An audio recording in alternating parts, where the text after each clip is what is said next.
கர்த்தர் இருதயத்தை செவப்படுத்தணும். இருதயம் இருக்கிற உறுப்புகளிலே இருதயம் மகா கேடும் திருக்குள்ளதமா இருக்கலாம். அப்ப அந்த இருதயம் பொல்லாத சிந்தனைகளுக்கு சொந்தக்காரர்கள் இருக்கும். இதான் சபையில தான் இருக்கும்.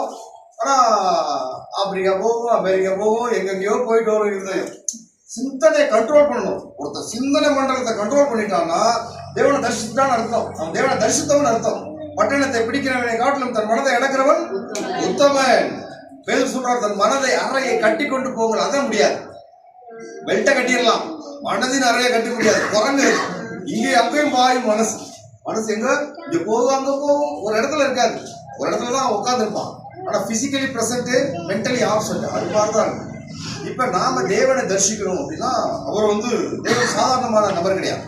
அவர் ராஜாதி ராஜாவும் கர்த்தாதி கர்த்தாவும் தேவாதி தேவனும் ஒருவரும் சேரக்கூடாத ஒளியிலே வாசமாயிருக்கிறவர். மனுஷரில் ஒருவரும் ஒரு காலம் கண்டிராதவர். சர்வ பூமிக்கும் ஆண்டவர். பசுத்தவான்களின் ராஜா. நேற்றும் இன்றும் என்றும் மாறாதவர். நானே கொள்கிறேன், நானே உயிர்ப்பிக்கிறேன், நானே காயப்படுத்துகிறேன், நானே சுத்தப்படுத்துகிறேன். என் கைக்கு தப்புவிப்பார் ஒருவரும் இல்லை. நான் செய்ய நினைத்தது தடைபடாது. இவ்வளவு பெரிய தேவனை நம்ம தரிசிக்கணும். அண்ட சராசரங்களே படைத்தவர் சியோன்ல இருக்கிறாரு. சியோன்ல இருக்கிறவர் ஒரு நாள் வரப்போறார். கிறிஸ்துவ உலகத்தோட ஒரே நம்பிக்கை என்ன?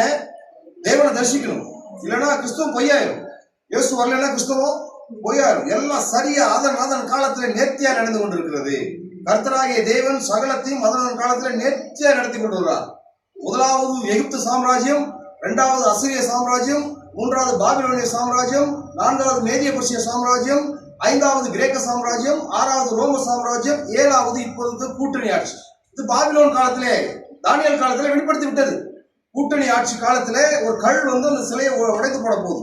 இயேசு எப்போ வேணாலும் இந்த உலகத்தை கவிழ்த்து போட உண்மை உள்ளவராக. அவர் சொல்ல செஞ்சிருவார், சொன்ன செஞ்சிருவார். அப்ப இவ்வளவு பெரிய தேவனை நம்ம தரிசிக்க போறோம். அப்ப நம்முடைய பேர் ஜீவ புஸ்தகத்தில் எழுதப்பட்டிருக்கிறது. அப்ப எழுதப்பட்டிருக்கிற பேரை நம்ம கிறுக்கி போட அனுமதிக்க கூடாது. பேர் பிரிண்ட் உங்க பேர் இருக்குது, ஆனா நம்முடைய நடவடிக்கைகள் மூலம் அதை கெடுத்து விடப்படும். அப்ப என்ன பண்ணணும்? ஆண்டவரை உண்மை தரிசிக்கணும். ஆண்டவரை கோடான கோடியான ஜனங்கள், என் ஜனங்கள் அறிவில்லாமையினால் சங்காரமாகிறார்கள். இங்க தெற்குல உள்ளவன் வடக்குல போறான், வடக்குல உள்ளவன் தெற்குல போறான், புண்ணியம் தேடி போறாங்க. எப்படியாவது நமக்கு பண்ண பாவத்தை தொலைச்சிடணும். எப்படியாவது நிறைய பேர் பாவம் இல்லாத மனுஷன் யாருமே கிடையாது. ஆனா அவங்க என்ன நினைக்கிறாங்க? ஆண்டவர் சந்திக்கணும்னா பாவம்லாம் நம்ம விட்டு ஒழியணும், அன்னதானம் பண்றாங்க. அப்புறம் நிறைய கல்யாணம் பண்ணி வைக்கிறாங்க, நிறைய நன்மைகள் செய்து வச்சுருவாங்க. இதெல்லாம் செஞ்சா பாவம் போயிடும். இந்த பூசா எல்லாம் சொல்லுவாங்க பாத்தீங்கன்னா, இதை செய்யுங்க அதை செஞ்சு உங்க பாவம் போயிடும்.